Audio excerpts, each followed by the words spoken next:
Nous reprenons la programmation de votre plateau TV du GenCap en direct de Montluçon pour ce 13e salon forum de la carpe, de la pêche de la carpe et du silure.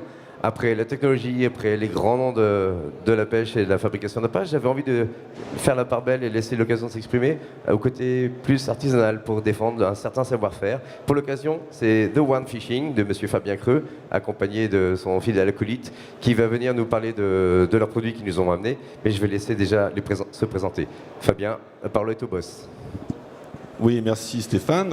Bonjour, donc, je m'appelle Fabien Creux, je suis le créateur de la société The One Fishing. The One Fishing, c'est une petite société artisanale, comme tu l'as précisé, comme d'autres existent aujourd'hui, mais bon, moi j'ai voulu développer une idée il y a quelques années, c'est d'associer réellement ce qu'est la qualité d'un appât et la façon d'utiliser. Donc je suis parti de là-dessus et depuis 2005, j'ai créé un site en .fr. Et depuis 2011, j'ai créé ma société. Voilà. D'accord. Et Laurent, quelques mots te concernant. Toi, tu es le monsieur carpe de la maison. Oui, enfin, je suis un des représentants de la société The One Fishing. Donc, la société The One Fishing, c'est d'être des pêcheurs auprès des pêcheurs pour distribuer les produits de la société. Et donc, moi, je suis représentant sur le Puy-de-Dôme, donc assez proche d'ici.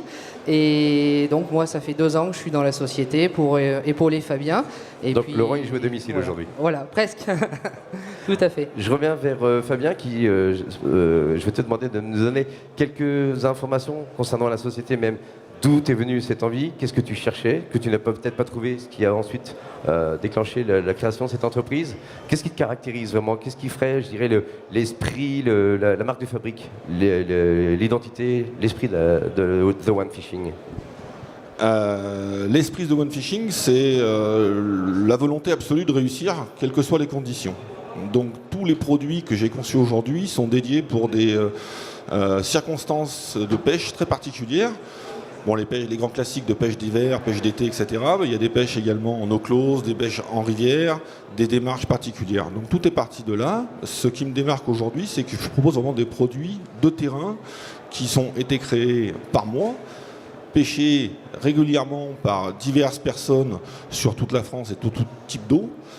Et la façon également de distribuer, qui je refuse aujourd'hui de passer en magasin, je reste en contact direct via justement des gens comme Laurent ou comme d'autres, et le contact est vraiment franc au bord de l'eau et un peu dans la confidence, quoi. Voilà, c'est la façon que je souhaite travailler. On pourrait presque assimiler la fabrication artisanale que tu défends, comme beaucoup aussi de tes confrères ici, comme le petit service de proximité qu'on connaît maintenant, comparé aux grandes entités qui seraient beaucoup plus, je dirais, commerciales, qui envoient beaucoup plus au niveau production. Toi, du coup, tu es plus orienté sur des plus petites quantités, mais c'est la qualité, c'est fraîcheur, c'est la sélection rigoureuse des ingrédients. Oui, tout à fait. C'est évidemment du produit artisanal. C'est quand même des produits stabilisés qu'on peut garder 3 mois chez soi sans problème. Mais effectivement, tout est fait à partir de produits frais au fur et à mesure de la demande. Aujourd'hui, il y a un petit peu de stock sur des produits couramment vendus, environ 1 mois. Mais sinon, tous les autres produits sont faits à la demande au fur et à mesure des demandes, tout simplement. Ok, on va laisser Laurent intervenir un petit peu, parce que je le sens que je vais finir par le perdre. C'est toi qui vas nous parler d'un des 2 produits, une des 2 gammes que tu nous as amenées. Je te laisse présenter les White. Alors, les White, c'est une bouillette qui est une des plus efficaces sur l'ensemble du territoire. Donc, c'est une base carnée épicée, donc avec une farine de poisson en base. Ensuite, donc bien sûr, des épices. On va retrouver donc un mélange de 5 épices qui est assez spécifique. Voilà, l'arôme menthe bien sûr qui va venir s'ajouter à tout cela. Bien relever tout ça. Relever tout ça, bon, la base de cette bouillette c'est la pâte de Bélacan, donc qui est un des extractants vraiment à grosse carpe sur le territoire. Donc la couleur blanche fait aussi que cette bouillette est assez unique et, j'allais venir parce que authentique. Pour que vous l'appeliez white, c'est que vous avez mis aussi l'accent là-dessus, c'était un choix délibéré blanche, les bouillettes blanches. Voilà. Parce que parce que les bouillettes blanches, des fois, font aussi que la différence se fait sur les couleurs. Non seulement elle se fait sur la couleur, sur les arômes, mais aussi ce qu'elle contient. Voilà. associé évidemment à la pâte d'enrobage vendue sous vide. Alors, chaque gamme de chez The One donc, a des bouillettes de différents diamètres. Donc, la White, en l'occurrence, se trouve en 14, en 20, en 24 et aussi en 30 mm. Donc, avec chaque bouillette, on peut retrouver le booster, des pâtes d'enrobage, bien sûr, des poudres d'addiction et les pop-up associés et des bouillettes d'échage un petit peu plus spécifiques pour l'échage. La gamme complète. Et quelques mots concernant le dip. White Juice, c'est un dip, je dis pas de bêtises. Oui, c'est pour du trempage. C'est un dip, c'est un trempage. Donc la texture est quand même assez liquide, mais tire un petit peu plus sur le solide. Donc ça fait que lorsque vous faites des lancers, votre juice va rester sur la bouillette et va pas partir au lancer. Et il va aussi se passer le fait que votre appât va travailler beaucoup mieux sur les fonds. Dans la formulation, c'est juste assez sirupeux et liquide et collant en même temps. Voilà, c'est tout qui fait que c'est la bouillette authentique et unique. On s'imagine pas que ça, c'est une très grosse partie du travail quand on développe une gamme. Tout à fait. Donc la White Chocolate. Et Fabien, lui, va rebondir sur l'autre produit que tu nous as appelé. Oui, tout à fait. Donc là, c'est le produit, je dirais, à la fois phare et nouveau de la gamme. C'est en réalité un produit, une base qu'on utilise depuis une dizaine d'années avec un groupe d'amis, que j'ai repris, que j'ai amélioré. Elle est basée essentiellement sur une très forte teneur en cheneville. Comme vous le savez, le cheneville, c'est une des graines les plus puissantes au monde pour les cyprins, et particulièrement pour la carpe. Et donc, j'ai monté le taux de cheneville à environ 30% dans cette bouillette-là. Elle avait quelques défauts au départ, donc j'y ai rajouté notamment 2 produits qui élèvent son taux de protéines.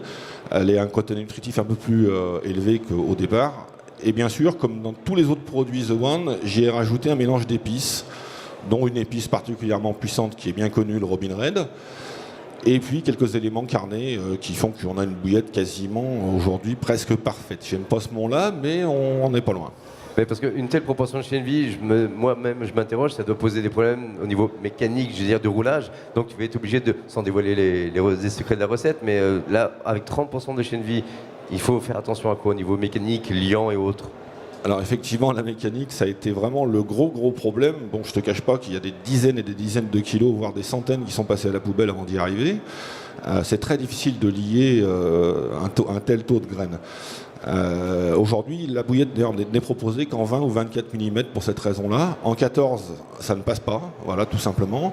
Et en 30 mm, elle se fendrait. Voilà, donc c'est malheureusement limité aujourd'hui en 20 et 24, mais c'est déjà suffi pour faire des belles pêches. Et on ne changera pas la recette originelle définie telle que juste pour un diamètre. On restera de toute façon dans ce qu'on sait faire, dans ce qu'on maîtrise. Oui, c'est ça, oui. La pâte d'enrobage associée, évidemment. Moi, ce que j'aime beaucoup, c'est le côté sous vide et ce côté malléable. Je dirais pas presque pâte à modeler, mais si vraiment. Et... Oui, tout à fait. Toutes les pâtes d'enrobage que je fais, et particulièrement la Fantasme, ont vraiment une texture très particulière qui permettent d'adhérer à tout type de support. On peut enrober des graines comme des bouillettes, et elle a un côté de résistance très important au niveau des lancers. On peut faire des lancers à plus de 100 mètres avec une bouillette de 24 mm, plus la pâte. Je sais que ça fait très lourd, mais ça part et ça tient. Et un temps de dissolution dans une eau, je dirais tempérée normale, comme beaucoup les eaux à 20 degrés par exemple. Alors là, suivant le temps de séchage, qu'on peut peut-être laisser sécher un peu pour que ça diffuse plus longtemps. Ça serait trop long, non. Ça serait trop long à sécher. On me pose souvent cette question-là. Le temps de dissolution va être variable de 20 minutes à 8 heures, quoi. Ça dépend de la température de l'eau, tout simplement. Voilà. Et le dip associé, quelques mots sur le dip. Lui, je vais l'ouvrir, tant pis, je prends le risque. Tant pis pour l'accident. Quelques mots sur le dip. Alors, le dip, moi personnellement, j'associe systématiquement pâte et dip. On prend une bouillette d'échage, on la trempe dans le dip et ensuite on met la pâte par-dessus. Ça permet d'emmener le dip au fond de l'eau. Si aujourd'hui on trempe une bouillette simplement dans le dip et qu'on ne met pas la pâte, lors de l'impact du montage à la surface, le dip disparaît, quoi. Et sinon, que ce soit la pâte d'enrobage ou le dip, on retrouve exactement les mêmes composants que dans les bouillettes. Si tu me permets, c'est la bonne. Hein. Oui. Je te déconseille de le boire quand même parce que bon, ça va t'ouvrir l'appétit, mais enfin ça va t'emmener ailleurs. On n'a pas des budgets phénoménaux, on n'a pas pu payer les assurances, les primes de risque et autres, je ne vais pas aller plus loin que ça.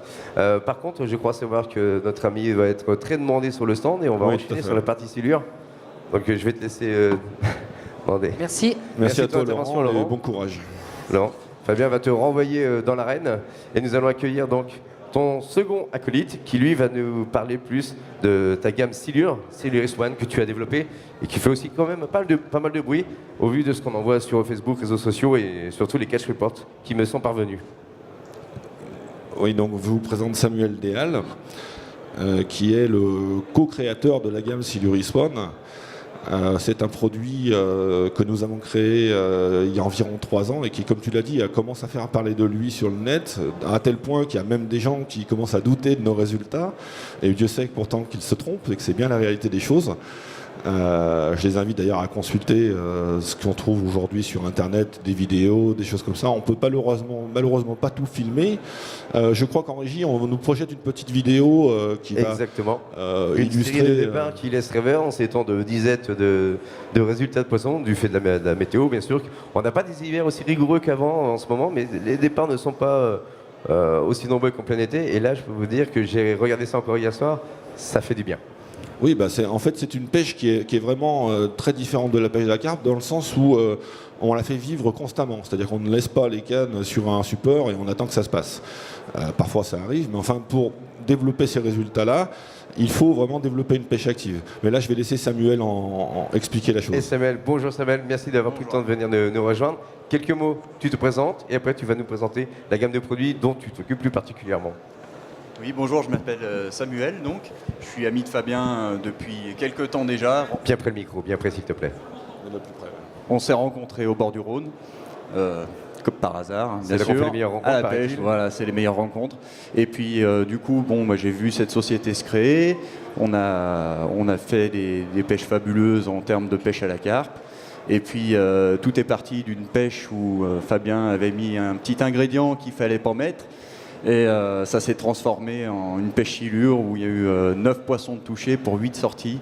Ça a été quelque chose de spectaculaire. Du coup, il a travaillé là-dessus. Et bon, voilà, moi, je sais que depuis qu'il y a ce produit-là, je ne vais pas dire que j'ai lâché la carpe, mais j'aime beaucoup passer mon été à la pêche aux silures parce que c'est une pêche qui est vraiment palpitante, qui est excitante. Voilà, c'est un poisson qui a un comportement différent de la carpe, de ce qu'on connaît à la carpe. Et c'est vraiment intéressant et passionnant. Une erreur fortuite, mais apparemment pas malvenue, parce qu'elle a débouché ensuite sur une nouvelle entrée de gamme, avec un produit décliné, mais de façon très complète. Il y a du dumble, il y a de la pâte d'emballage, de la bille, encore du liquide. Je te laisse. Par quoi veux-tu qu'on commence à la base? À la base, c'est les pellets. Hein. C'est une pêche aux pellets, c'est une pêche de volume. Alors, c'est les pellets qui tiennent 6-8 heures. On neige pas avec, hein, ils sont un peu trop fragiles. Voilà, les silures en raffole, c'est la base d'amorçage. On réalise un pré-amorçage de 3 kg. Et puis, c'est avec ça que ça se fait. Voilà. Donc ça, c'est les pellets. C'est l'amorçage. Ensuite, on a l'échage. Donc c'est exactement la même formule, mais sauf qu'ils sont durcis. Ça permet de tenir une nuit sans problème, puisqu'on peut pêcher à la nuit avec ces appâts. 12 heures, il n'y a pas de souci. Voilà. Ensuite, on a le dip, comme pour les autres produits carpe, sauf que celui-là est particulièrement corrosif. Il ne faut pas le renverser ici, ni ailleurs d'ailleurs. Excuse-moi, ça serait pas stupide de dire, mais l'esprit carné, t'en veux, t'en as. Ça ira On ne dévoile plus pas tard. la recette. Par contre, 2 pots de dumble d'échage, donc, de pellet d'échage, excuse-moi, et celui-ci, la particularité. Il est enrobé Donc dans... c'est le pellet d'échage durci, et le premier que tu as montré, c'était les flottants. Durci du fait de la jonction de sel pour le déshydrater et le Non, durcir. c'est du sucre et ça C'est du permet sucre. le durcissement, voilà, et ça le confie, ça le rend plus attractif et au moins, du coup, ça permet une meilleure tenue de lèche sur le cheveu, tout simplement. Ouais, j'imagine Voilà. bien, puis résister plus aux indésirables et autres éventuellement. Et quelques mots sur le liquide, parce que pardonne-moi, mais j'étais vraiment occupé à ouvrir tes petits pots. Alors, 2 usages sur le liquide, hein, comme pour les bouillettes, le trempage de lèche avant de mettre la pâte. Et le deuxième usage, c'est en mettre une quantité dans les pellets qui vont être amorcés. Voilà, ça c'est toujours un petit plus en termes d'attractivité. Ouais. Le silure aime bien quand ça hume. On retrouve un petit peu comme la formulation en fait, des dips de la gamme Carp, puisque je suis en train d'orienter la bouteille. Et très franchement, on voit, par légère transparence, mais on voit que c'est vraiment sirupeux, je reprends encore le terme, c'est adipeux, ça colle. J'aimerais bien voir l'action de ça dans l'eau, vraiment très prochainement. Oui, c'est très visqueux et ça marque énormément. Mais écoutez, ma foi, j'espère qu'on a fait le tour de cette gamme. Oh, pardon, la pâte d'enrobage, évidemment, la déclinaison de la pâte d'enrobage pour la gamme Silure. Oui, encore Avec plus la même pour le silure. consistance. Elle est pâteuse, hein, bien évidemment, elle tient très bien à lèche. Et voilà, on l'utilise énormément, plus qu'à la carpe, parce que le silure, c'est une pêche active. Voilà, il s'agit de faire des relances. très régulièrement, suivant la présence de silure ou pas. Donc c'est quelque chose qui est utilisé pour les relances. Voilà, c'est quelque chose de vraiment valable. Et avec un minimum de précision, au fur et à mesure de relance, on marque le fond, toujours on laisse des particules, du fait de la pâte se délite dans un secteur bien défini. Exactement. Alors ça, Et ça fait le job. c'est la partie gustato-olfactive où tous ces produits sont vraiment au top pour attirer le silure. Je dirais qu'il y a la partie également sonore. Le fait d'amorcer attire le silure. On sait que c'est un poisson qui est réactif, qui a des comportements Ça s'appelle des clonques. voilà, voire agressifs, et il réagit aussi au bruit. D'où l'intérêt des relances. Voilà, c'est aussi une démarche qu'on a mise en œuvre avec ce produit, quoi. Oui, je voudrais ajouter effectivement que le côté démarche est très important et je veux vraiment profiter de ce moment pour faire passer ce message.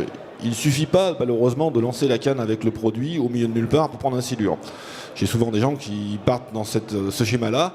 Il est clair qu'ils vont à l'échec directement. Il faut d'abord trouver un poste qui convient là où il y a du silure, là où il vient s'alimenter, et comme Samuel l'a dit, de faire une démarche active et de régulièrement relever les cannes, les relancer, réamorcer. Il y a 2 règles au silure. On doit toujours rendre sa pêche active en faisant du bruit en surface, en relançant, avec l'appel des produits, et on doit toujours avoir de la marchandise au fond de l'eau. S'il n'y a plus de dumbbell au fond de l'eau, les silures s'en vont, c'est terminé.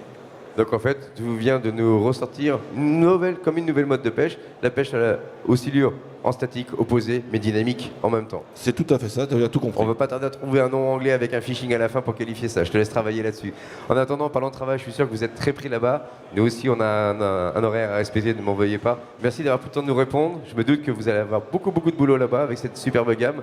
Merci d'être venu et je vous souhaite un très bon salon. On vous retrouve dans le hall D, le hall D, le hall juste D. à côté de la buvette. C'est là où il y a le plus de monde, vous verrez. le repère. Merci beaucoup. Merci Stéphane. Bon salon. Merci Au revoir. Au revoir.